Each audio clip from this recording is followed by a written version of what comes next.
If your ads are not currently performing, I always break it down into 4 key parts. And I know it kind of sucks to erase the board and start over and start from scratch, but you really have to break down the sales process in this manner. And number 1 is your offer. Your ads need to portray what the offer is. Your ad copy has to portray what the offer is. Your interests need to be targeting who your offer is best suited for. What does this offer solve? And what kind of deal are you willing to give me? Second piece is your landing page. Is my offer being portrayed on the landing page? The first part of any landing page is always my offer. Get this percentage off plus free shipping, maybe some news badges of news articles you've had, some, X amount of stars out of 5 and then X amount of reviews, right? You want to get them excited about social proof and your offer. Then you go into your copy.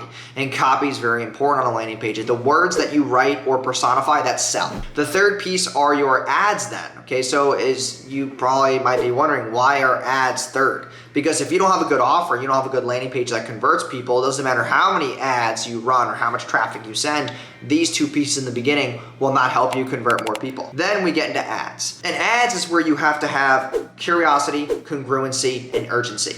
Those are my 3 biggest pieces of any ad. Also, the 4th is UGC, user-generated content, using social proof to your advantage to sell more at that urgency, at the offer, with the right copy, and it has to have that urgency of an enticing, irresistible offer in it. And also the UGC is just social proof within a video.